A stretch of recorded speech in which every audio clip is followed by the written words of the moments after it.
Episode 230 Orlando के हालचाल। अगर आपने इससे पहले का एपिसोड नहीं देखा है तो उसे आप देख सकते हो, उसकी लिंक इसी वीडियो के डिस्क्रिप्शन में है। तो बिना किसी देरी की वीडियो को शुरू करते हैं। तो जैसे कि आपने पिछले एपिसोड में देखा कि जो हमारा जॉन था ना, वो ड्रैगन ट्राइब से वापस लौट आता है और पोलनस्टार पवेलियन में कुछ दिनों के रहने के बाद मास्टर और हमारा जॉन याओ कबीले की ओर निकल जाते हैं और अब आगे। अब इसी के साथ सीन से टूटा और फिर हमें एक पर्वत का सीन बताया जाता है जहाँ पर एकदम औषधियों की खुशबू चारों तरफ फैल रही होती है और तो और यहाँ पर जो आदमी बसे हुए होती है ना, वो भी आम नहीं लग रहे होते हैं। हालांकि ये पर्वत याओ कबीले के अंडर में ही आता है। इस पर्वत पर ऐसी ऐसी जड़ी बूटियां मिलती हैं कि पूरे सेंटर फ्लेम में वो वाली जड़ी बूटी नहीं मिल पाती थी। इसलिए याओ कबीला हमेशा से ही इस पर्वत पर मतलब कि इस पर्वत को अपने अंडर में ले हुआ था। हालांकि यहाँ से पोलनस्टार पवेलियन की दूरी लाखों किलोमीटर दूरी पर है, लेकिन मास्टर याओ और हमारे जान की रफ्तार को देखते हुए उन्हें मात्र आधा दिन ही लगता है यहाँ तक पहुँचने में। और तो और फिर हमें इस जगह की एनर्जी के बारे में बताया जाता है, नॉर्मल शक्तियों के बारे में बताया जाता है कि इस जगह पर जो बंदा भी ट्रेंड करता है ना, वो अन्य जगह के मुकाबले ज्यादा रफ्तार से अपनी शक्तियां बढ़ा सकता है। अब इसी के साथ सीन से होता है और हमें जान को बताया जाता है जो कि यहाँ पर पहुंच जाता है और इस पर्वत को घूर घूर कर देख रहा होता है और तो और वो आसपास की शक्तियों को भी देख रहा होता है कि यहाँ की शक्तियां बहुत ही ज्यादा हैं। अब हमारे जान को इस पर्वत को ऐसा घूरते हुए देखकर मास्टर याओ चलते हैं तो वो हमारे जान के बगल में ही खड़े थे। वो हमारे जान से कहने लगते हैं कि जान, ये तुम्हें पर्वत दिख रहा है ना, और इसके ऊपर जो तुम्हें बादल दिख रहे हैं ये बहुत ही ज्यादा खास है, क्योंकि इस पर्वत को बनाए रखने के लिए याओ क्लैन के कई बुड्ढों ने अपनी बहुत मेहनत की है ताकि ये पर्वत हमेशा ऐसा ही बना रहे, उपजाऊ के तौर पर। अब जैसे ही मास्टर याओ कहते हैं ना, तो हमारा जान सिर लाता है। अब इतने में हमारा जान चलता है तो एक जगह पर लैंड कर जाता है। यहाँ पर बहुत सारे बंदे थे। अब यहाँ पर हमारा जान देखता है कि एक बहुत बड़ा दरवाजा है और उस दरवाजे के सामने याओ कबीले के कुछ लोग खड़े हुए हैं और वो हर बंदे को अंदर नहीं जाने दे रहे हैं। जिस किसी के पास भी टोकन है ना, उसकी को वो अंदर जाने दे रहे हैं। हमारा जान एक पल के लिए सोचता है और फिर मास्टर याओ के साथ इस दरवाजे के पास जाने लगता है। अब जैसे ही इस सामने के पहरेदार मास्टर याओ और हमारे जान को देखते हैं ना, तो वो हमारे जान और मास्टर याओ से पूछने लगते हैं कि तुम कौन हो और यहाँ पर क्यों आए हो। अब जैसे ये याओ कबीले के पहरेदार जो कि दरवाजे का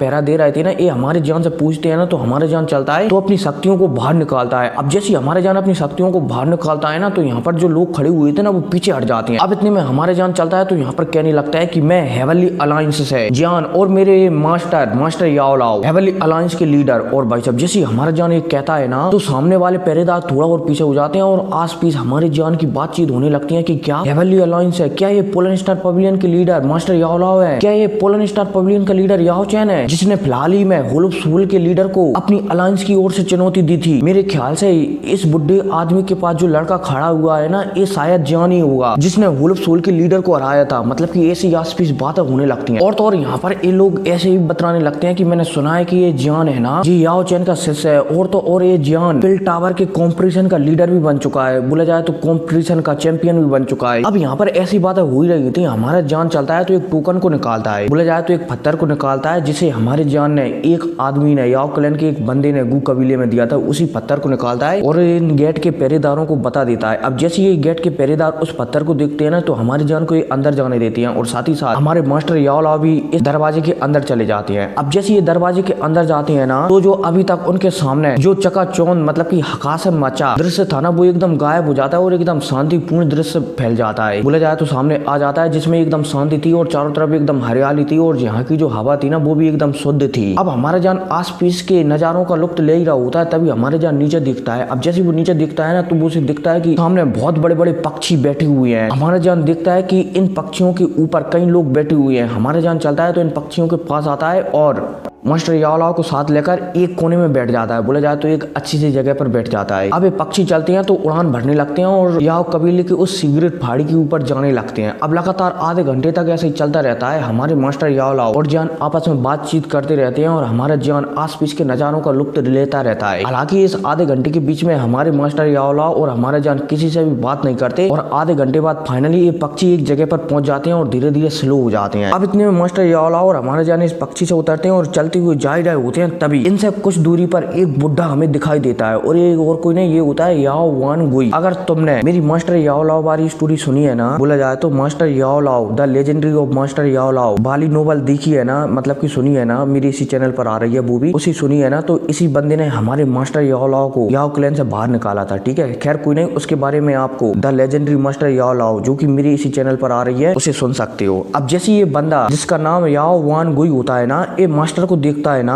तो वो मुस्कुराती हुई वहीं से चिल्लाकर कहने लगता है, ओहो याओ चैन, मुझे पता नहीं था कि ये हड्डियों का ढांचा जो कि सिर्फ मौत के आने का इंतजार कर रहा है, वो दोबारा से याओ क्लैन में कभी वापस आने की हिम्मत करेगा। और भाई साहब जैसे याओ वान गुई ये कहता ही है तो याओ वान गुई के पीछे कुछ बंदे आ जाते हैं जो कि याओ क्लैन की होती हैं और वो याओ वान गुई की चापलूसी करते हुए मास्टर याओ लाओ को बुरा भला कहने लगते हैं। और इतने में हमारे मास्टर याओ लाओ को भी बताया जाता है जो कि याओ वान गुई को देख रहे होते हैं और उनके हाथ कांप रहे होते हैं। हालांकि जो आस पीस के याओ वान गुई के मतलब कि याओ क्लैन के कुछ बुजुर्ग थे ना जो याओ वान गुई की चापलूसी कर मास्टर याओ लाओ की बुराई कर रहे थे, उनकी बातों को सुनकर आस पीस के लोग हैरान हो जाते हैं जो कि याओ क्लैन से नहीं थे बल्कि याओ क्लैन के निमंत्रण से यहाँ पर आए थे। वो हैरान हो जाते हैं कि मास्टर याओ लाओ याओ वान गुई से इस तरह से व्यवहार कर रहा है। बोला जाए तो यहाँ पर जो लोग याओ क्लैन से नहीं है ना वो एक बात बहुत ही अच्छी तरह से जानते हैं कि मास्टर बोला जाए तो याओ चैन का ओहदा सेंटर फ्लेम में कितना ज्यादा है। और तो और याओ चैन फिलहाल के लिए जिस ग्रुप को लीड कर रहे हैं ना उसे सेंटर फ्लेम का सबसे पावरफुल ग्रुप माना जा सकता है जिसने हुलुप सोल को भी पीछे हटने पर मजबूर कर दिया। हालांकि ये लोग भी यहाँ पर बहुत ही अच्छी तरह से जानते हैं कि जो याओ क्लैन है ना वो एक पुराना क्लैन है और शायद पुराने क्लैन होने की वजह से इनका जो गुरूर है ना वो बहुत ही ज्यादा है, इसलिए शायद गुरूर में आकर याओ चैन की बेइज्जती कर रहे हैं। अब इतने में ये सारे लोग जो कि याओ क्लैन से नहीं थे ना ये हमारे जान की ओर मास्टर याओ लाओ की ओर देखते हैं। जब ये हमारे जान की ओर देखते हैं ना तो इनके दिल में डर बैठ जाता है क्योंकि हमारे जान के चेहरे पर एकदम ठंडी मुस्कुराहट थी। ये सभी लोग हमारे जान की मुस्कुराहट को देखकर समझ जाते हैं कि आज तो याओ वान गुई शायद गया, आज शायद ये जियान नाम का लड़का याओ वान गुई को नहीं छोड़ेगा। हमारे जान चलता है तो याओ वान गुई और इसके चेले चपाटे जो इसके पीछे ठाड़े थे ना इनकी सारी बातों को नजरअंदाज कर मास्टर याओ लाओ की ओर देखकर कहने लगता है कि मास्टर आप इन सारी बातों से अपना ध्यान हटा सकते हैं, आपको बस सिर्फ इतना करना है कि मैं कहूँ मतलब कि समय आने पर आपको आपके माता पिता का नाम याओ क्लैन की सबसे फेमस वाली जगह पर लिख देना है। और यही मास्टर भी हमारे जान की ऐसी बातें सुनकर अपना सिर हिलाते हैं। अब जैसे यहाँ पर याओ वान गुई हमारे जान को मास्टर से ऐसा कहती हुई सुनता है ना तो वो गुस्सा हो जाता है और कहने लगता है कि जान तुम्हारी ये औकात कि इस चपड़ गंजू के माता पिता का नाम याओ क्लैन की सबसे फेमस जगह पर लिखा जाए, ऐसा कभी भी नहीं हो सकता जान। अब जैसे याओ वान गुई ये कहता है ना तो उसके पीछे जो चिले चपाटे हुए थे ना सॉरी मतलब कि ठाड़े हुए थे ना वो भी उसकी हाँ में मिलाकर कहने लगते हैं कि हाँ एल्डर एकदम सही कह रहे हैं, याओ क्लैन से भगाए हुए किसी भी मेंबर का नाम हमारे याओ क्लैन के फेमस जगह पर नहीं लिखा जा सकता। अब भाई साहब जो याओ वान गुई के पीछे जो बंदा खड़ा हुआ था ना जिस बंदे ने ये वाली बात कही थी ये बंदा ये वाली बात कहता ही है तभी हमारे जान की सिर्फ एक लाइट का बल्ब अकेला चमकता है। मतलब कि हमारे जान ठाड़ा था ना वहां से सिर्फ एक सेकंड नहीं बल्कि सिर्फ नेक ही थोड़ा सा समय के लिए गायब ही होता है।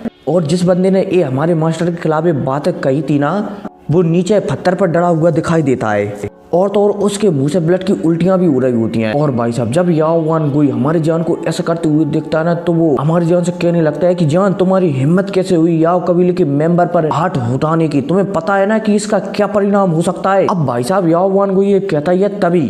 उसके पास में एक और बंदा खड़ा हुआ था वो भी नीचे जमीन पर जान का पड़ता है धड़ाक। और तो और इस बंदे के तो दांत भी टूट चुके थे और जो गाल था ना उस पर एक हथेली का निशान था, ऐसा लग रहा था कि मानो इसके गाल में किसी ने चमाटा मारा हो। अब जब याओ वान गुई अपने दो साथियों पर बोले जाए तो अपने दो एल्डरों पर हमारे जान को हमला करते हुए देखता है ना तो वो बहुत ही ज्यादा गुस्सा हो जाता है और गुस्से में वो कहने वाला होता है। तभी हमारा जान यहाँ पर ठाड़ा हुआ था ना उसकी एक आफ्टर इमेज चमकती है और याओ वान गुई के पीछे और आस पीछ में जो भी बंदे खड़े हुए थे ना जिन्होंने हमारे मास्टर याओ लाओ को बुरा भला कहा था वो नीचे टपकने लगते हैं। और तो और यहाँ पर चमाटों की सॉरी मतलब कि तमाचों की आवाज भी आने लगती है। ऐसा लगने लगता है कि मानो कोई किसी के गाल में जोर जोर से चमाटा मार रहा हो। और पलक झपकती यहाँ पर याओ वान गुई के आस पास में जितने भी बंदे खड़े हुए थे ना वो जमीन पर जानकर धराशायी हो जाती हैं। बोला जाए तो जमीन पर जानकर गिर जाते हैं और उनके सारों के मुंह से ब्लड की उल्टियां भी होने लगती हैं। और तो और इन सभी के गालों पर तमाचे का निशान भी बना हुआ होता है। अब जैसे याओ वान गुई हमारे जान को ऐसा करते हुए देखता है ना तो एक गुस्से के मारे पागलों की तरह जोर जोर से चिल्लाने लगता है कि जान तेरी हिम्मत कैसे हुई मेरे याओ क्लैन में आकर मेरी ही याओ क्लैन के मेंबरों को सॉरी मतलब कि याओ क्लैन के मेंबरों पर हाथ उठाने सी। गार्ड्स इसे पकड़ लो, इस लड़के को पकड़ लो और इसे कारागाह में डाल दो, मैं इसे बाद में देखूंगा कि इसके साथ क्या करना है। और भाई साहब याओ वान गुई की यह बात सुनते ही आस पीस में 15 और बंदे यहाँ पर प्रकट हो जाते हैं जो कि हाथों में तलवार है सॉरी मतलब कि भाले ले हुए थे। अब इतने में 8-10 बंदे चलते हैं मतलब कि 15 बंदे चलते हैं तो ये हमारे जान की ओर तेजी से आगे बढ़ने लगते हैं। लेकिन लेकिन आगे बढ़ते बढ़ते इनके हाथ में जो भाला था ना वो तेजी से हमारी जान की ओर शूट कर देती हैं, बोला जाए तो हमारी जान की ओर फेंक देती हैं। अब जैसे ही हमारा जान एक साथ 15 बंदों को अपने ऊपर हमला करते हुए दिखता है तो हमारा जान चलता है तो अपना हाथ उठाता है और उसके हाथ उठाते ही उसके हाथों से तीसरे नंबर की बोला जाए तो गुलाबी कलर की हेवनली फ्लेम निकलती है और ये भाले हवा में जलकर एकदम राख हो जाती हैं। अब यहाँ पर सिर्फ एक आफ्टर इमेज चमकती है और ये यहाँ पर 15 बंदे जो हमारे जान के ऊपर हमला करने के लिए आ गए थे ना वो धराशायी होकर जमीन पर टिल हो जाती हैं, बोला जाए तो जमीन पर गिर जाती हैं और ब्लड की उल्टियां करने लगती हैं। और हाँ, हमारा जान यहाँ पर एक भी याओ क्लैन के मेंबर को नहीं मारता, ठीक है, सिर्फ वो उन्हें बुरी तरह से जख्मी कर रहा था। अब जैसे याओ वान गुई हमारे जान को इतनी आसानी से अपने 15 सैनिकों से एक साथ निपटते हुए दिखता है ना तो वो भी तो थोड़ा हैरान हो जाता है। लेकिन अब इतने में याओ वान गुई चलता है तो दोबारा से दो चार बातों को कहने के बाद अपनी शक्तियों को बाहर निकालता है। अब जैसे याओ वान गुई अपनी शक्तियों को बाहर निकालता है ना तो यहाँ पर चारों तरफ डाउ शेंग के 4 स्टार वाली शक्तियां फैल जाती हैं। अब इतने में हमारे जान को भी बताया जाता है जो कि डाउ शेंग के 4 स्टार वाली शक्तियों को फैलते हुए दिख रहा होता है। हमारा जान चलता है तो मुस्कुराने लगता है और मुस्कुराने के बाद एक कदम आगे बढ़ाता है और अपने दोनों हाथों को सामने उठाता है, मतलब कि ऐसे फैला लेता है जैसे शाहरुख खान फैलाता है ना, शाहरुख खान प्यार मोहब्बत से फैलाता है, मतलब कि दोनों हाथों को उठाता है और हमारा जान यहाँ पर एटीट्यूड से उठाता है, ठीक है ना, ऐसा उठा लेता है। अब जैसे हमारा जान अपने दोनों हाथों को ऐसा उठाता है ना तो डाउ शेंग के 5 स्टार वाली शक्तियां एकदम चारों तरफ फैल जाती हैं, वो भी पीक लेवल की। और भाई साहब जैसे आस पास के लोग, हालांकि वो इतने पावरफुल नहीं थे आस पास के लोग, लेकिन जब वो याओ वान गुई से ज्यादा पावरफुल शक्तियों को हमारी जान के शरीर से निकलते हुए दिखते हैं ना तो वो और भी ज्यादा हैरान हो जाते हैं कि ये बंदा बोला जाए तो हेवनली अलायंस का छोटा लीडर इतना ज्यादा पावरफुल है। अब जैसे ये शक्तियां फैलती हैं ना तो जो याओ वान गुई था ना वो भी थोड़ा परेशान हो जाता है कि ये इतने से समय में मुझसे ज्यादा पावरफुल कैसे हो सकता है, हाउ इज दिस पॉसिबल, ये कैसे हो सकता है। अब भाई साहब यहाँ पर याओ वान गुई ये सब सोच ही रहा होता है, तभी हमारी जान की शक्तियों को देखकर बोला जाए तो हमारी जान की शक्तियों को महसूस कर याओ वान गुई के पास याओ कबीले के 8-10 छोटे मोटे बुड्ढे आ जाते हैं और वो याओ वान गुई से पूछने लगते हैं कि याओ वान गुई क्या हुआ हमें बताओ। अब याओ वान गुई चलता है तो यहाँ पर सारी बातें जो फिलहाल के लिए यहाँ पर जो एल्डर आए हुए थे ना याओ वान गुई की मदद करने के लिए उनसे बताने लगता है कि इस लड़के का नाम जियान है और इसने मुझ पर और मेरे आदमियों पर बोला जाए तो याओ कबीले के मेंबरों पर हमला करने की कोशिश की है, हिम्मत की है, इसलिए इसे पकड़ लो, हम इसे काल कोठरी में हजारों सालों के लिए पैक कर रखेंगे ताकि इसकी अकल ठिकाने पर आ सके। अब यहाँ पर याओ वान गुई कहता ही है, तभी याओ वान गुई के पास में एक बुड्ढा खड़ा हुआ था, वो हमारे जान को गौर से देखने लगता है। अब जैसे ये बुड्ढा हमारी जान को गौर से देखता है ना तो उसे कुछ महसूस हो जाता है और वो समझ जाता है कि ये तो जियो कबीले से है, क्योंकि हमारे जान के पास फिलहाल ही में जियो कबीले की ब्लड लाइन है, इसलिए ये बुड्ढा समझ जाता है कि ये तो जियो कबीले से है। आखिरकार जियो कबीला इतना पावरफुल योद्धा कैसे तैयार कर सकता है, मतलब कि ये बुड्ढा यहाँ पर मन में सोचने लगता है। हालांकि ये थोड़े समय बाद यहाँ पर बांसकी के बुड्ढों से भी कह देता है कि ये जियो कबीले से है। अब जैसे ये आसपास वाले बुड्ढे भी इस बुड्ढे की बात सुनते हैं ना तो ये भी हैरान हो जाते हैं। अब इतने में एक बुड्ढा इनमें से चलता है तो हमारी जान से कहने लगता है कि जान, आपके जियो कबीले और हमारे याओ कबीले के रिश्ते भविष्य में बोला जाए तो वर्तमान में, पता नहीं भूतकाल मान सकते हो, ठीक है, भूतकाल नहीं, पिछले समय में बहुत ही अच्छे थे। मेरे ख्याल से भविष्य आने वाला काल वर्तमान मतलब की चल रहा है और भूतकाल मतलब की निकल चुका है, ठीक है, शायद ऐसा ही होते होंगे। और यार पता नहीं क्या क्या कह रहा हूँ, मतलब कि पुराने समय में बहुत ही अच्छे थे, लेकिन जान आज तुम्हारी ऐसी हरकतों को देखकर ऐसा लगता है कि तुम उन रिश्तों को ठीक से निभाना ही नहीं चाहते। और भाई साहब ये बुड्ढा कहता है तो हमारा जान चलता है तो इस बुड्ढे से कहने लगता है कि तुम्हें क्या लगता है कि अगर तुम मुझे बेइज्जती दोगे, मतलब कि मेरी रिस्पेक्ट नहीं करोगे तो मैं तुम्हें रिस्पेक्ट दूंगा। और भाई साहब जैसे हमारा जान यहाँ पर एक कहता है ना तो ये बुड्ढा समझ जाता है कि जान क्या कहना चाहता है। अब इतने में हमारा जान चलता है तो यहाँ पर और भी कहने लगता है कि मैं चाहता हूँ कि याओ वान गुई मेरे मास्टर से माफी मांगे। अब जैसे हमारे जान ये भी कहता है ना तो ये इनमें से एक बुड्ढा चलता है तो हमारे जान से कहने लगता है कि कैसे याओ वान गुई तुमसे माफी नहीं मांग सकता, क्योंकि भले ही याओ वान गुई ने गलती की हो लेकिन तुमने याओ कबीले के मेंबरों को जख्मी कर दिया है, इसलिए मेरे ख्याल से अब हिसाब चुकता हो गया है, इसलिए जान तुम्हें भी एक कदम पीछे हट जाना चाहिए और याओ वान गुई को भी एक कदम पीछे हट जाना चाहिए। अब भाई साहब ये बुड्ढा कहता ही है, तभी हमारा जान चलता है तो इस बुड्ढे से, मतलब कि इस बुड्ढे को देखकर कहने लगता है कि कभी नहीं, अगर आज याओ वान गुई मेरे मास्टर से माफी नहीं मांगेगा ना तो इसे जीने का भी कोई हक नहीं है। और भाई साहब यह कहकर अब हमारा जान चलता है तो आगे बढ़ता है। और भाई साहब जैसे ये बुड्ढे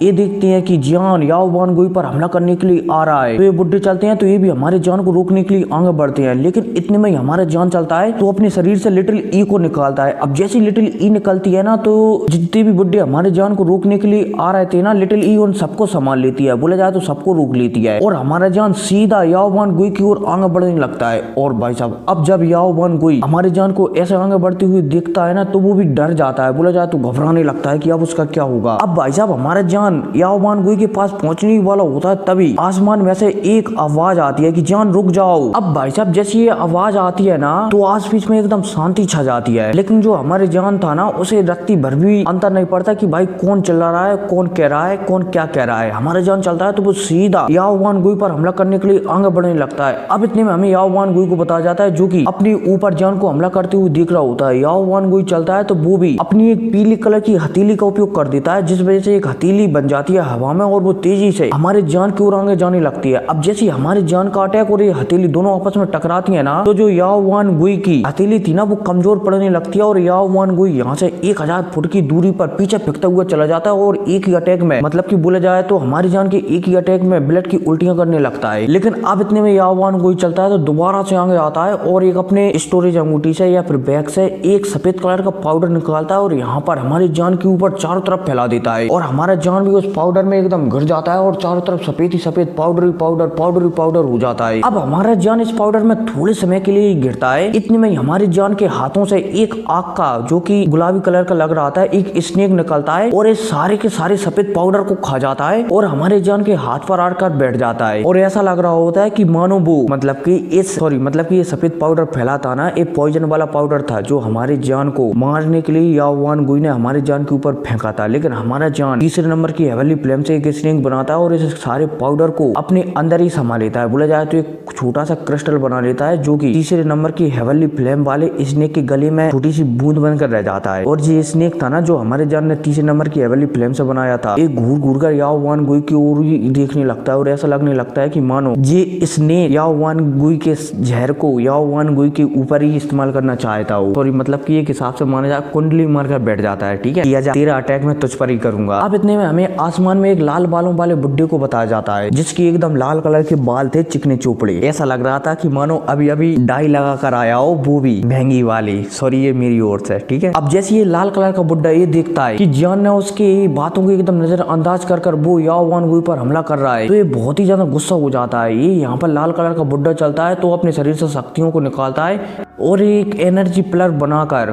बोला जाए तो आग का पिलर बनाकर हमारी जान की ओर शूट कर देता है। अब जैसे ही हमारा जान इस लाल बालों वाले बुड्ढे को अपने ऊपर हमला करते हुए देखता है ना, तो हमारा जान चलता है तो जोरदार तरीके से जमीन में लात मारता है। अब जैसी जमीन में हमारी जान की लात पड़ती है ना, तो जमीन से भी एक आग का पिलर निकलता है और ये पिलर सीधा इस लाल बालों वाले आदमी के अटैक से टकरा जाता है, धड़ा, और यहाँ पर एक धमाका होता है, बड़ाम, और चारों तरफ शक्तियों की लहर फैल जाती है एकदम। अब इतने में हमारा जान चलता है तो इस लाल बालों वाले आदमी को नजरअंदाज कर तेजी से याओ वान गुई की ओर आगे बढ़ने लगता है, उसकी गर्दन पकड़ने के लिए। और भाई साहब जब लाल बालों वाला आदमी हमारे जान को ऐसा करते हुए देखता है ना, तो ये भी बहुत ही ज्यादा गुस्सा हो जाता है और जोर से चिल्लाने लगता है कि जान रुक जाओ, मैं कहता हूँ रुक जाओ। अब भाई साहब यह कहकर ये लाल बालों वाला आदमी चलता है तो ये याओ वान गुई के सामने आ जाता है और उसे बचाने लगता है। और भाई साहब जब हमारा जान इस लाल बालों वाले आदमी को याओ वान गुई को बचाते हुए देखता है ना, तो हमारा जान चलता है तो अपना हाथ लाता है और हमारे जान के हाथ लाते ही हमारे जान के सामने डीमन पपेट, बोला जाए तो उत्तरी ड्रैगन किंग प्रकट हो जाता है और वो इस लाल बालों वाले आदमी से भिड़ने लगता है। बोला जाए तो उत्तरी ड्रैगन किंग चलता है तो इस लाल बालों वाले आदमी के हाथ पर हमला करता है और भाई लाल बालों वाला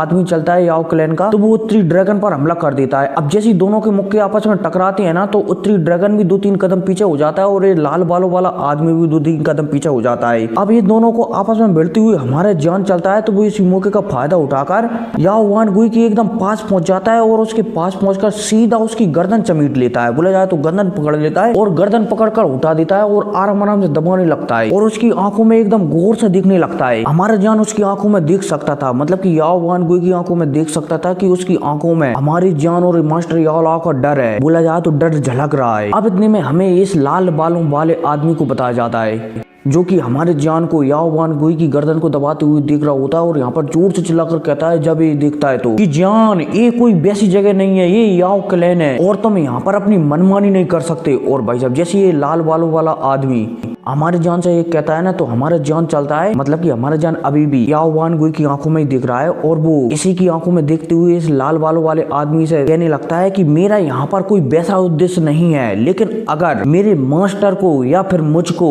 कोई भी अपमानित करेगा तो वो मेरे हाथों से जिंदा नहीं बचेगा। और भाई साहब हमारा जान एक कहता ही है और हमारे जान की आवाज चारों तरफ फैलती है तो एकदम चारों तरफ शांति छा जाती है। अब इतने में हमें लिटिल ई को बताया जाता है जो कि आसमान में तैर रही होती है। लिटिल ई चलती है तो वो हमारी जान के कंधों पर आकर बैठ जाती है। अब जैसे ही लिटिल ई हमारी जान के कंधों पर बैठती है ना तो यहाँ धरती का तापमान बढ़ने लगता है आसपास, मतलब कि हमारी जान के आसपास का तापमान बढ़ने लगता है। और भाई साहब ऐसा तापमान बढ़ते हुए देखकर जो आसपास के लोग थे ना वो भी एकदम शांत हो जाते हैं। अब इतने में हमें दोबारा से लाल बालों वाले आदमी को बताया जाता है जो कि हमारी जान को देख रहा होता है और आराम आराम से आगे बढ़ रहा होता है। अब हमारी जान की ओर आगे बढ़ रहा होता है तभी वो देखता है कि जान के पास एक काले कलर का आदमी आकर खड़ा हो गया है। और भाई साहब जब ये लाल बालों वाला बुड्ढा जब वो काले कलर के आदमी को देखता है ना तो ये और भी ज्यादा हैरान हो जाता है और वो समझ जाता है कि जान खुद तो पावरफुल है लेकिन जो उसके आसपास के लोग हैं ना वो भी उससे भी ज्यादा पावरफुल हैं। अब भाई साहब जैसे ये हमारी जान के बारे में ऐसा सोचता है ना तो ये मन में और भी सोचने लगता है कि जियो कबीला तो एक समय में बर्बाद हो गया था, तो भला ऐसा कैसे हो सकता है कि जियो कबीला इस प्रकार की योद्धा को जन्म दे सके। मतलब कि यहाँ पर मन में बातचीत करने लगता है और थोड़ा डरने भी लगता है हमारी जान से। इसलिए अब ये बुड्ढा चलता है तो अपने दिमाग का उपयोग करता है और यहाँ पर हमारी जान से एकदम प्यार से बात करने लगता है कि जान क्या तुम याओ कबीले के लिए ये मामला यहीं पर बुला सकते हो। और भाई साहब जैसे ये लाल बालों वाला बुड्ढा कहता है ना तो आसपास के जो लोग थे ना वो भी हैरान हो जाते हैं कि ये बुड्ढा ये तो बहुत ही ज्यादा खड़ूस था, ये भला जान से इस तरीके से बात क्यों कर रहा है। हालांकि इस लाल बालों वाले बुड्ढे की ऐसी बातें सुनकर आसपास में जो याओ कबीले के बुड्ढे थे ना वो थोड़े नाराज हो जाते हैं इस लाल कलर के बुड्ढे से कि एल्डर आप ये क्या कर रहे हो, आप भला इस लड़के के सामने हमारे याओ कबीले को मतलब कि नीचा क्यों दिखाना चाहते हो। अब जैसे ये बुड्ढा इन लोगों की बात सुनता है ना तो इन्हें जी डांट देता है कि खामोश रहो, तुम्हें पता है ना कि ये लड़का कितना ज्यादा पावरफुल है। हालांकि ये बुड्ढे जानते हैं कि अगर ये लाल कलर का बुड्ढा अपनी पूरी ताकत लगा दे तो ये आसानी से हमारी जान को मार सकता है, लेकिन ये लाल कलर का बुड्ढा ये भी बहुत ही अच्छी तरह से जानता है कि अगर उसने अपनी पूरी ताकत लगा दी ना तो भले ही वो जान को हराने में या फिर मारने में कामयाब हो जाए, लेकिन उसे और जो याओ कबीले को नुकसान होगा ना वो कई गुना ज्यादा होगा, क्योंकि जान के साथ जो उसका जो पपेट और जो तीसरे नंबर की हेवनली फ्लेम है ना ये बहुत ही ज्यादा खतरनाक है। और जे जब तक जान से उलझेगा ना जब तक ये दोनों आधे याओ कबीले को मिटा चुके होंगे, इसलिए बुड्ढा चलता है तो अपनी याओ कबीले के बुड्ढों को ही डांटने लगता है कि खामोश रहो एकदम। अब जैसे हमारा जान इस लाल कलर के बुड्ढे की ऐसी बातें सुनता है ना तो हमारा जान चलता है तो मास्टर याओ लाओ की ओर देखने लगता है और इशारों में पूछने लगता है कि क्या करना है। अब जैसे ये लाल कलर का बुड्ढा हमारे मास्टर याओ लाओ को देखते हुए देखता है ना हमारे जान को तो ये भी मास्टर याओ लाओ की ओर देखने लगता है और सबकी नजर एकदम मास्टर याओ लाओ पर पड़ जाती है, पहुंच जाती है, क्योंकि यहाँ पर कुछ लोग तो समझ जाते हैं कि जान सिर्फ उसके मास्टर की बात सुनता है और जैसा मास्टर चाहेंगे वैसा ही यहाँ पर अब आगे होगा। और फिर क्या इसी होने के साथ ये एपिसोड खत्म हो जाता है। तो मिलते हैं अगली वीडियो में, टेक केयर। और हाँ जी याओ वान गुई है ना, खैर छोड़ो इसके बारे में बाद में फिर कभी बताऊंगा। Take care, bye.